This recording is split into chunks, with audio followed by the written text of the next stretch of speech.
In today's video, we'll be looking at how to create your very first mobile game in 3D, making use of these two joysticks here to move around the level. Make sure you've watched my introduction on how to create a first-person controller, and let's get started with the video.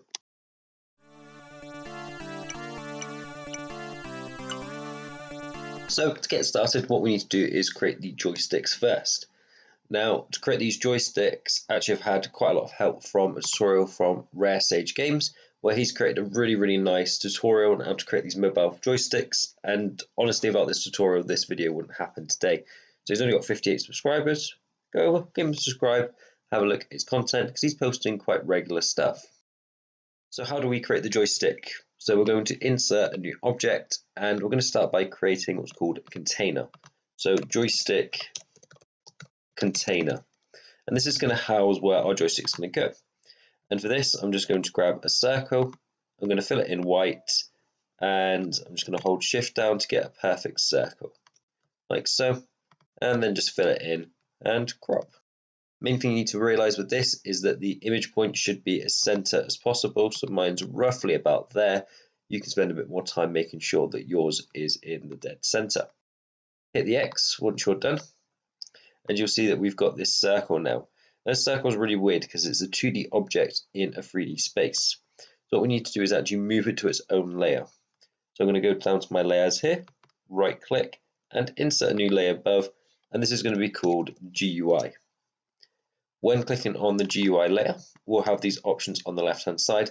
First thing we want to do is change the render mode from 3D to 2D. We're also going to change the parallax to 0, 0. And then finally, we can take our 2D shape, our joystick container, and just change the layer from layer 0 to our GUI, making it pop out forward. Now with the parallax, it means that anything that's in our camera box, which is a little bit hard to see on this screen with everything going on, but this is where I'm sort of dragging around now, will always remain on the screen.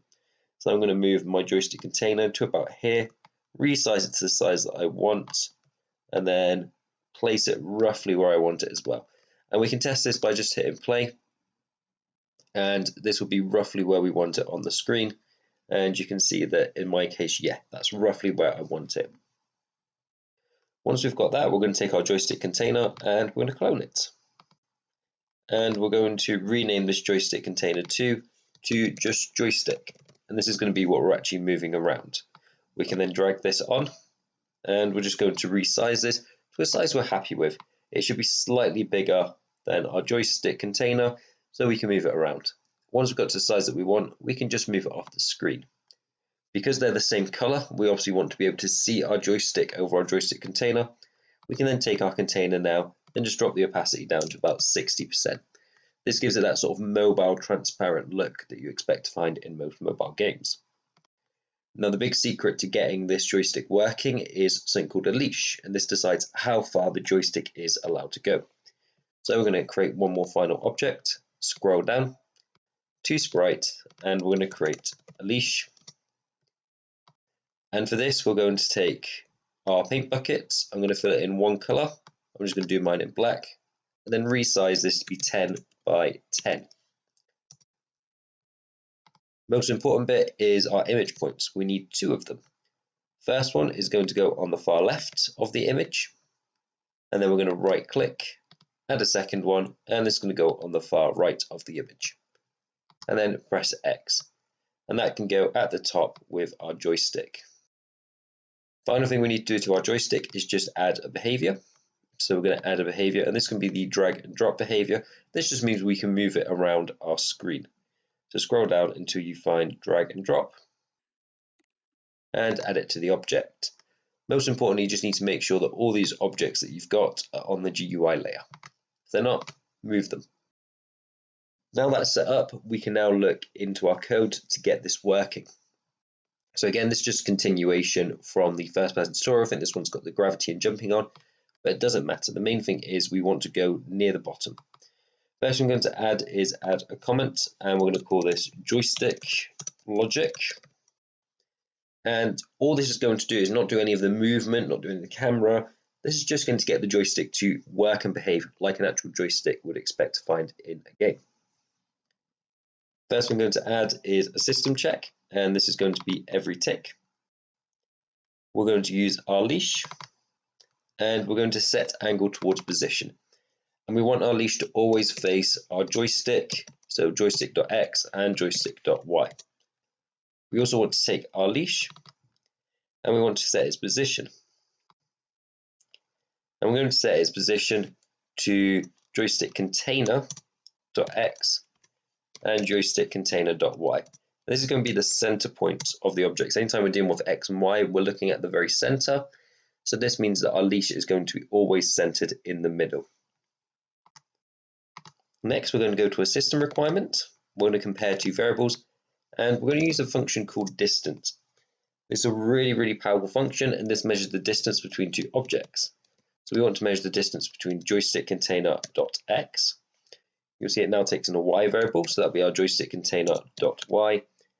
Then an x variable. This is our second object, our joystick.x, and finally our joystick.y. This just tells us the distance between basically our joystick container and our joystick. And all we want to do is check if this is less than or equal to joystick container dot width divided by 2. So this is half our joystick size, and this just means if we move our joystick, it will go to the very edge only, and it won't allow us to go any further than that. Main thing we want to do here is if we're inside of the container, we're going to take our leash, scroll down, and we're going to set its width. And its width is going to be exactly what we just did before. So distance, joystick container dot x, joystick container dot y, joystick dot x, and joystick dot y. You can copy and paste that line of code from the previous section if that's easier. Now what happens if we leave that area, if we decide that we're going to an area outside of our joystick? We're going to click on the side here, right click, and we're going to add an else statement. And inside this else statement, we're going to take our joystick, and we're going to set its position. And for this, we're going to take our leash, and we don't want to set it to the leash's x and y position because we actually want it to be on the other side of the leash. One side of the leash is attached to the center of our container, and then we set its width, and we want it attached to the other side. So this is going to be image point x, open bracket, and we want image point 1 because it's the only other image point that we've got. And then same for the y, so image point y, in brackets, 1. This just means that if we are outside, we're just going to take as far as the leash has got to and set it to there. Final thing we want to do is we just want to do a check if we let go of the joystick. So joystick, scroll down, and on drop. We also want to set our joystick at the start of layout, so I'm also going to make this an OR block. So clicking where the green arrow is, make OR block, and then we can add another condition, system, and just on start of layout. And all we're going to do is reset our joystick back to the center at the start of the layout, or if we let go of it. So this is just nice and simple. It's just joystick, set position, and it'll be our joystick container dot x and joystick container dot y. And again, big thank you to Rare Sage Games for this tutorial. I'll leave a link in the description for his channel and that video there. And if we test this now, we've got a joystick that we can use and we can move around the screen, and I can't leave the screen at any point, and if I let go, it flicks back. Now you might be thinking this leash is a little bit annoying to have it on the screen.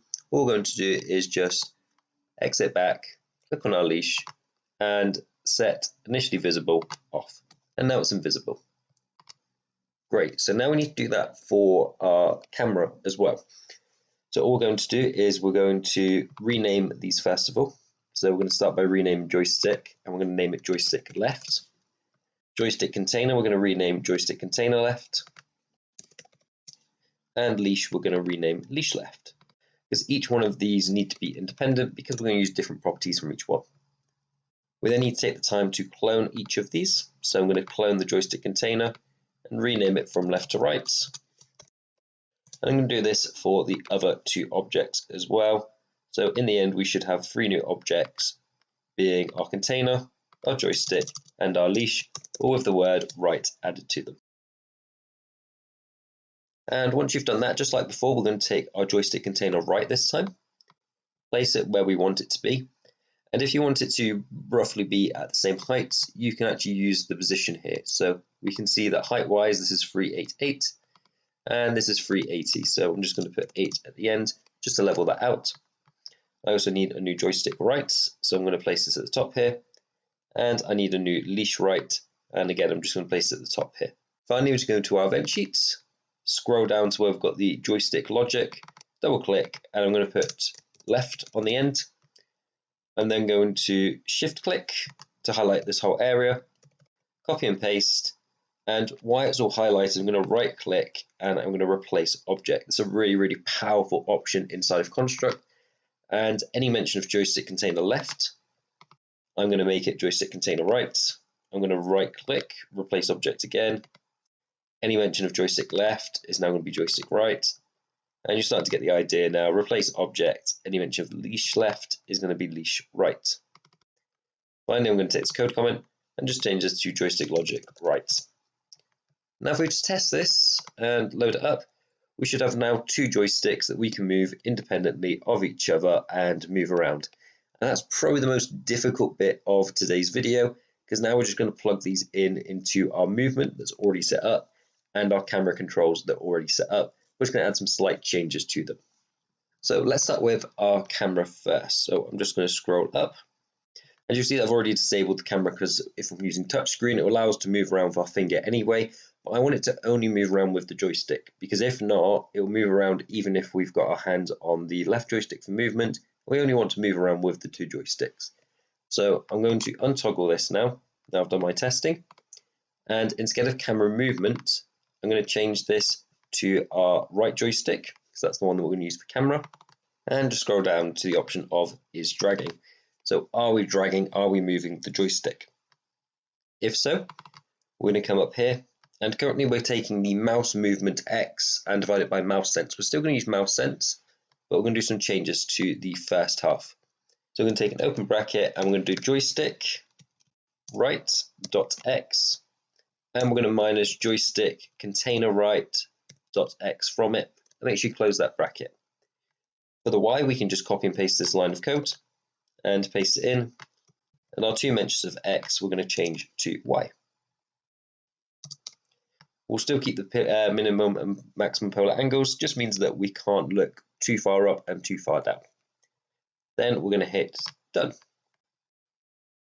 And that's it set up. Our camera is now ready to go. The only thing that we should do before our camera is the joystick sensitivity is going to be very different to our early mouse sensitivity.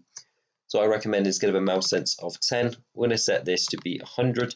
The bigger this number is, essentially the slower that you move with the camera. If you have this number really, really low, you'll move with the camera really, really quickly. So slight movements might rotate you 360.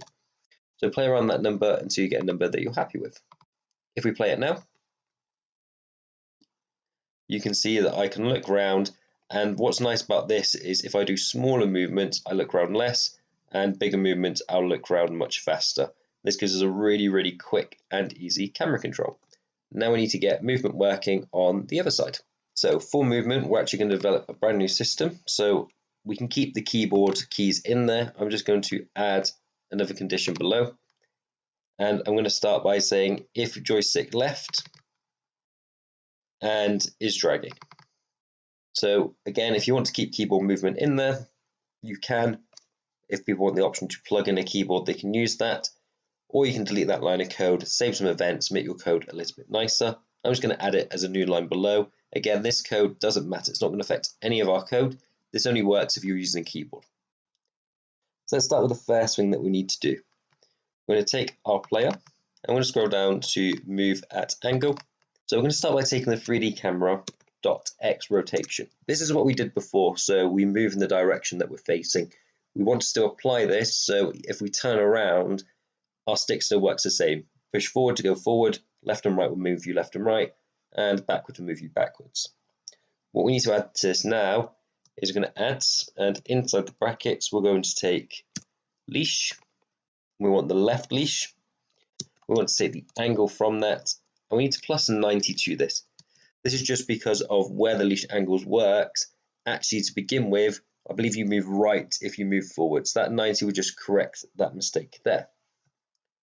We're then going to take for the distance, we're actually going to use our distance function again, and we're going to take joystick. We want the left joystick dot x, joystick left dot y, joystick container left dot x, and joystick container left dot y. And again, this really complicated function is essentially just saying what is the distance between this x and y position, or this object, and this object. It's taken as a bird's eye view, so straight line all the way down to the nearest point. Once we've got that, we can then take this number and actually divide it by 100. The joystick's going to be oversensitive if not, so dividing it by 100 just makes it move much closer to what we'd expect in that type of 3D environment. We can then times this final number by our speed variable, and again this is something that we can change and adjust, or player speed, sorry, and then times it by dt, which is our ticks per second. So now we've got that set up, we're now able to move with the joystick. The final issue that we've got is we need to be able to push out solids. And the way that we've done this before is just take which direction you're moving in based on the arrow key you're pressing and move it in the opposite direction. Believe it or not, this is actually easier to do by using the joystick. So what we're going to do is we're going to take this angle line of code and copy and paste it. We're then going to add an action to our player, scroll down, and we want this push out a solid at angle.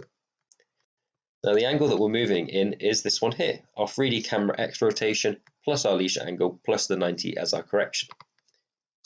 Change that plus to a minus, and now it's pushing us out in the opposite direction. And hit done.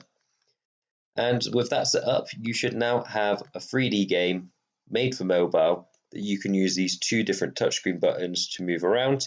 And again, you can change the speed setting. I'm going to change that really quickly because mine's a little bit slow. So in my events, I've got my player speed at the top. I'm going to say that my player speed is now 400. Let's go double. And once again, we've got our 3D controller that we're able to apply this joystick to. We can't go through any walls. We're still going to get stuck, but we can move around nice and smoothly with the joysticks.